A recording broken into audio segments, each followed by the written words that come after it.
Dobro večer, dobrodošli u novu epizodu podcasta. Ako se misli da smo nestali, nismo, samo nas neko kratko vrijeme nije bilo, malo smo odmarali, ali smo i dalje u našoj rezidenciji. Zahvala Grand Hotelu Bonavija i grupaciji Jadran Hoteli što su nam ustupili ovaj prostor za snimanje. A večeras, za mene, također jedan poseban podcast, jer s moje desne strane večeras se nalazi gospodin Mario Celinić. Prvo mu se ovim putem želim zahvaliti na izdvojenom vremenu i želim mu se zahvaliti što je ponovno izdvojio vrijeme, jer je to bio jedan čovjek koji je ovaj podcast podržao od samog početka. Drugu epizodu ikad ovog podcasta mi on gostovao ovdje. Mario, dobro večer. Dobro večer i hvala na pozivu.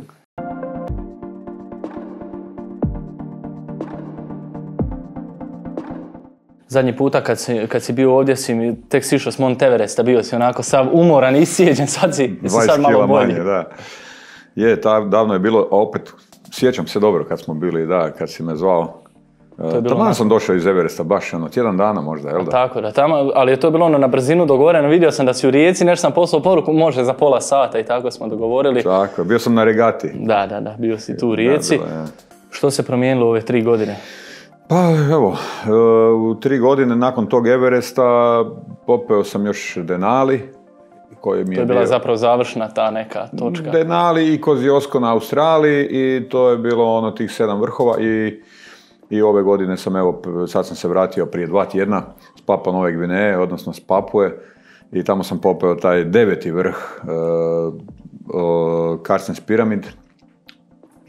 To je u stvari jedna od opcija 7 vrhova, imamo 2 opcije 7 vrhova, Bahovu i Mesnerovu. Sad sam popeo obje i to sam sad jedini Hrvat sa obje. Iako je to nevažno, važno je da sam ja svoj cilj ispunio, koji mi je bio od samog početka cilj. Većina njih alpinista i planinara smatra taj Carstens Pyramid ipak glavnim od 7 vrhova, što je najviši vrh Oceanije, u koji spada i Australija. Ti si nisi dozvolio da ti neko kaže, nisi popeo ono glavno, idem ja sve. Pa bilo je i toga, kad sam popeo Kosciuszko prije godinu dana, malo više, onda je bilo i toga, a nije Kosciuszko najviši vrh na Australiji, bilo je tih komentara nego Carstens Pyramid. A nisam mogao na Carstens Pyramid, jer od 2019. godine je zatvoren bio pristup planini.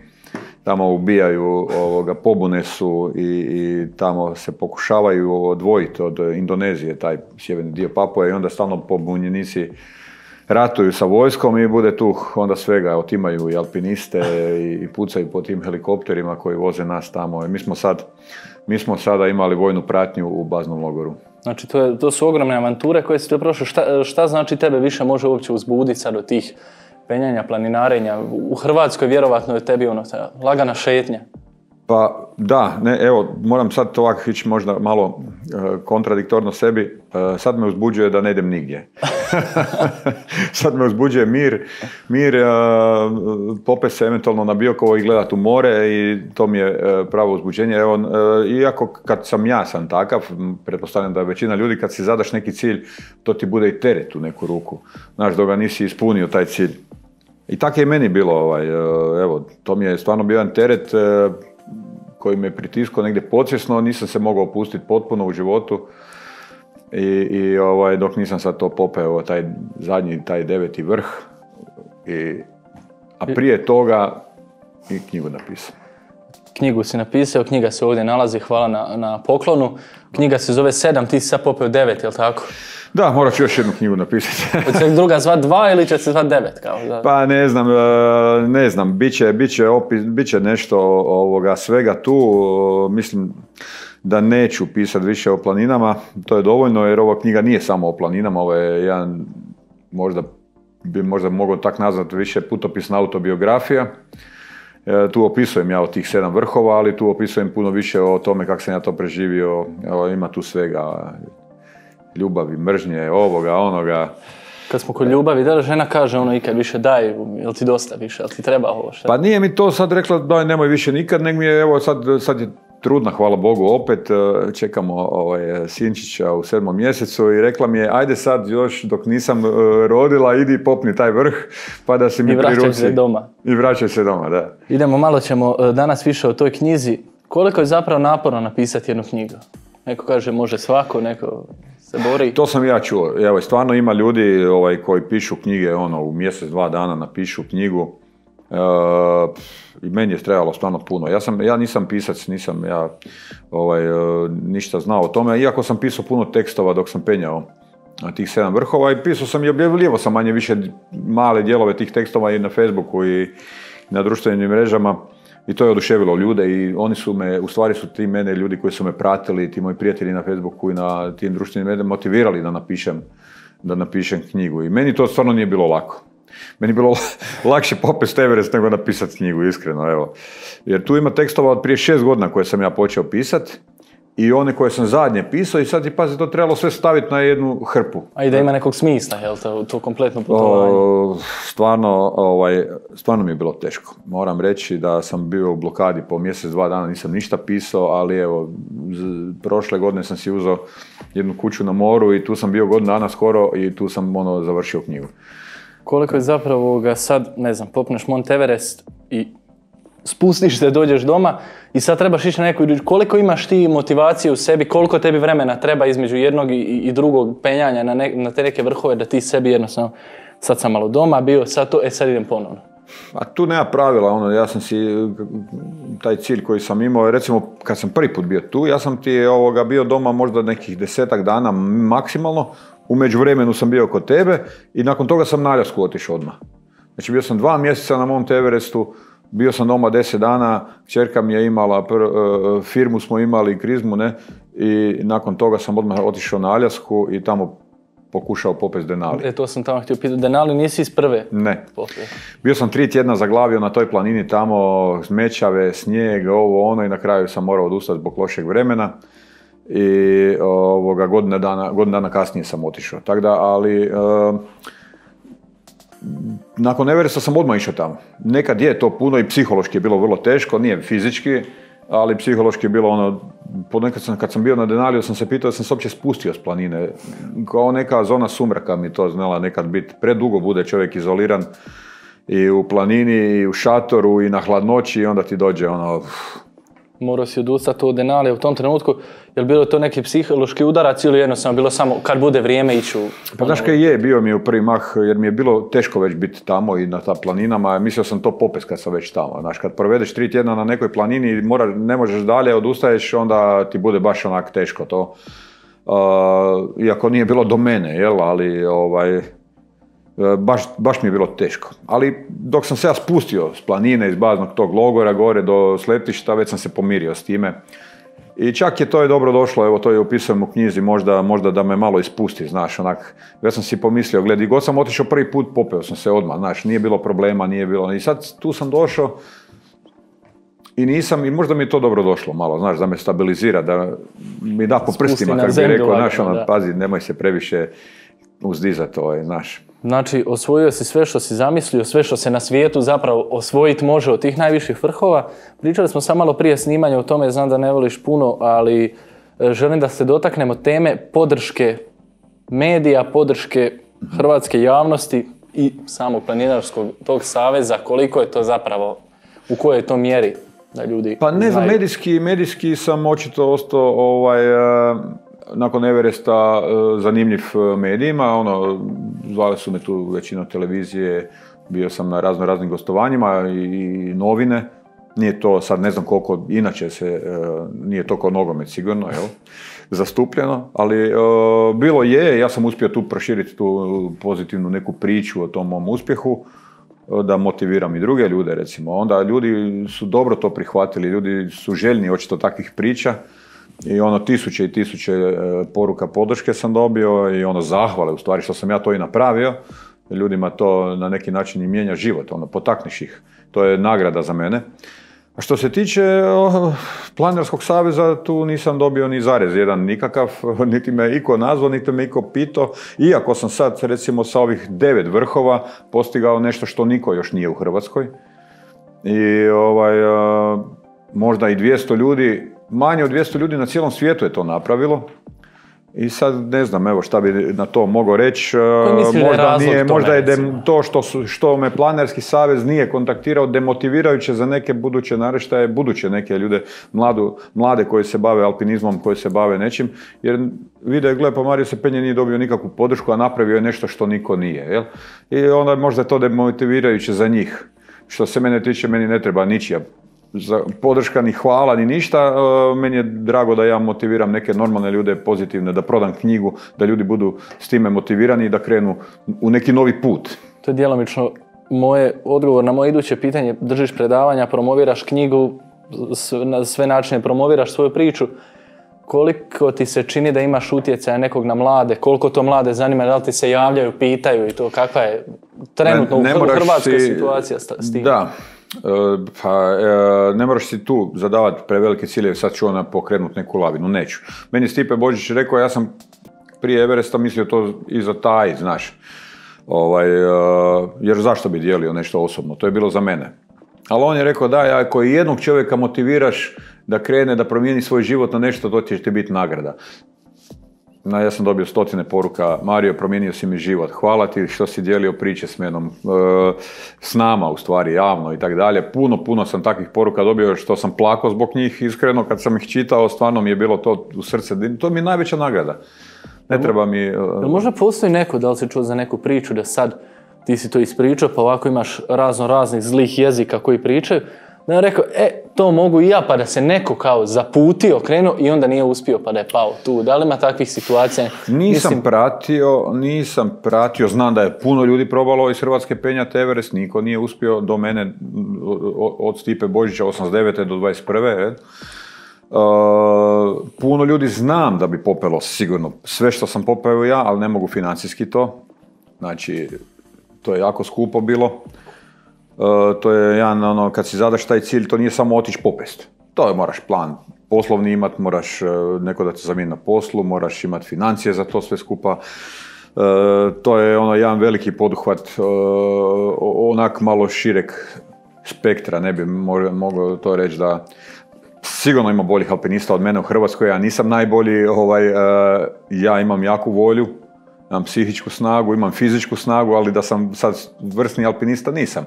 Ali popeo sam sve najviše vrhove svih kontinenta i najviše vrh na svijetu i puno još nekih vrhova vrlo, vrlo teških, ali mogu sigurno tvrditi da ima boljih ljudi od mene. Koji je zapravo tvoj cilj u početku bavljenja, penjanja? Koji je tvoj cilj bio? Da li neka tvoja vlastita, da sebe ispuniš, da nekome nešto dokažeš ili nešto, mislim, s kojim ciljem si zapravo? Isključivo za mene. Moja satisfakcija neka, možda mali bijeg od stvarnosti, bijeg u prirodu i mali nekako traženje nekog mira i nekog možda lijek za stres bi ja to nazvao. Znaš, kad si popeo Mont Everest i tu si gostom, od tada i pratim i na društvenim mrežama i tad su razni članci bili. Ja sam pročitao davno, prije 3-4 godine, jedan komentar koji kaže, a otkud lova za to?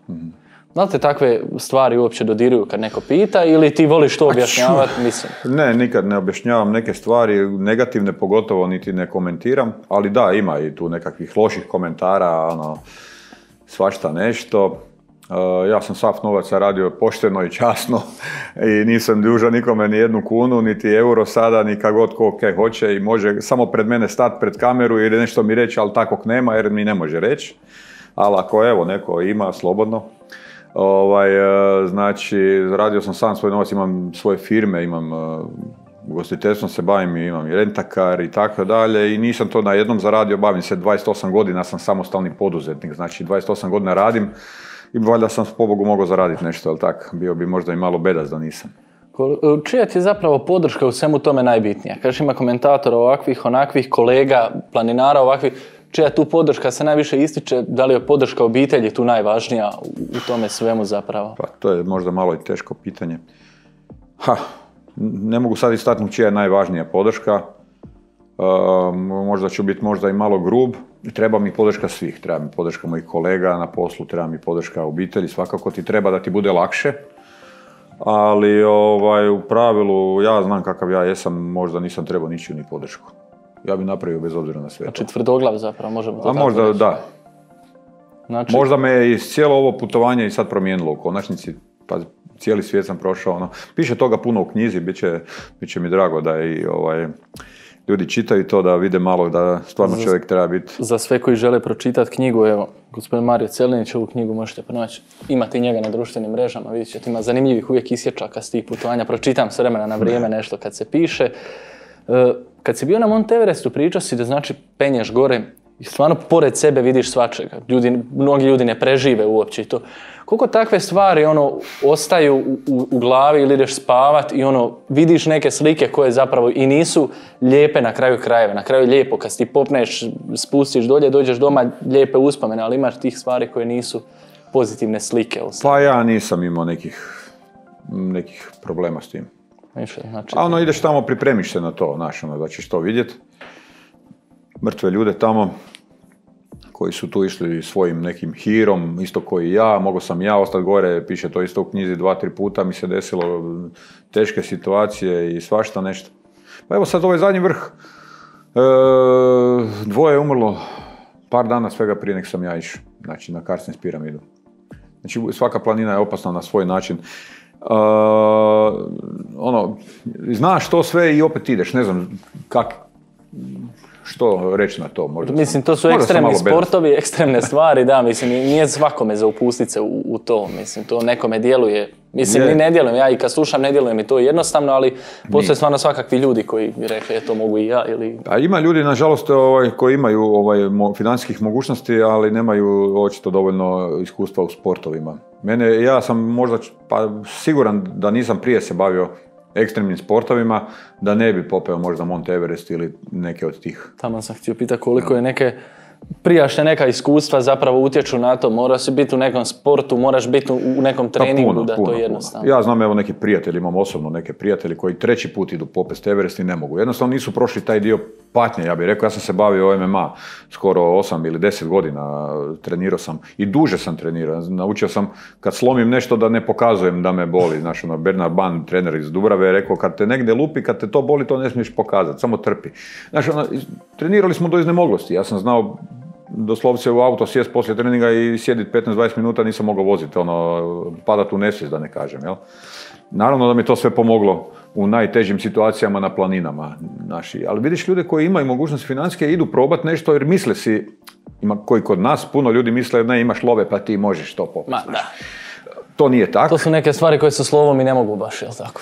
Bez love ne možeš. Ne može bez love, ali ne može ti to lova plati da... Ne može. Znači ja znam to, imam barem 5 ljudi znam koji imaju viška novaca, koji su išli probati penjati Everest, nisu uspjeli. Mnogi ljudi, znači, da se vratim kratko na te slike, neke što kažeš ljudi umiru tamo, ne vraćaju se. Koliko je to sad, recimo, ljudi koji se bave tamo time, rade šerpe i razne, znači alpinisti koji, ne mogu reći redovno penju, ali penju, jel? Koliko je to njima zapravo već neka navika, pričaš vjerovatno, znači njih to vjerovatno ne uzbuđuje ništa onako...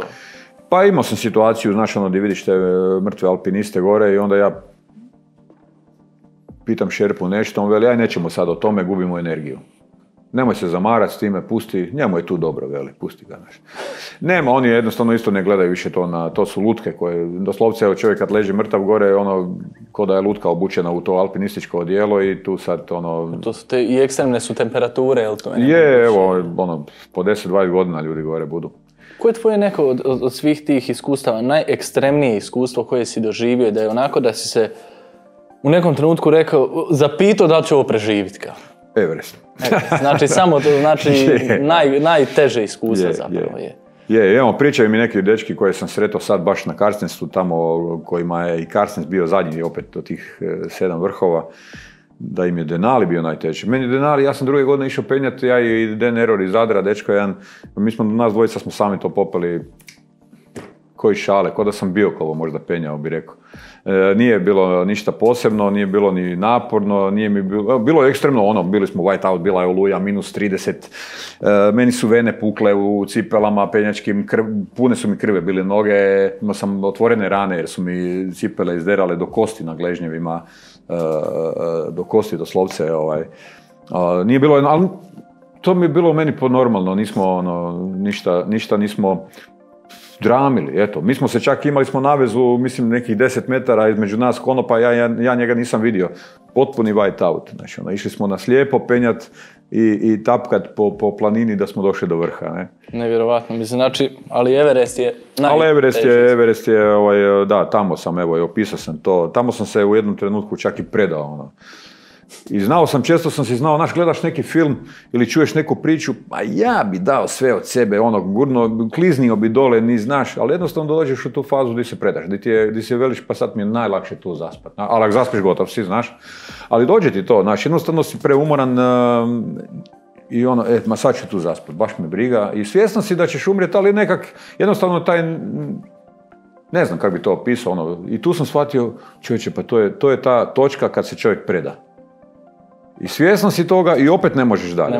I onda jedna glupa situacija se desila koja me je digla, pročitaš što u knjizi, ali neki šerpa je naišao tu, ja sam bio sam potpuno na toj padini nekih 7.500 metara. I tu je onda neki šerpa naišao, Mario, jesi se odmorio, idemo dalje, znaš ovo. Ko da ništa nije, jel, a ja sam već, i onda sam našao neku malu smrznutu Coca-Colu i popio neki ibuprofen, i trznulo me to njegovo bolest, znaš, on je bio top. Kao da je to... Da, idemo dalje, znaš. Koliko je zapravo u tim ekstremnim uvjetima moguće aktivno danas, znači, penjat? Znači, koliko taj umor, koliko ti sad sati možeš aktivno ići da to, znači, bez nekog... A to je individualno svakako, ali je to isto tako sigurno da čovjek može puno više nego što misli da može. Puno više. Znači, kad se nađeš da si mrtav, umoran sve, onda još možeš toliko koliko si napravio. 100%, znači sve u glavi, taj kliker... Možda ti da ti uvjeti stvore neki pressing tebi, da još.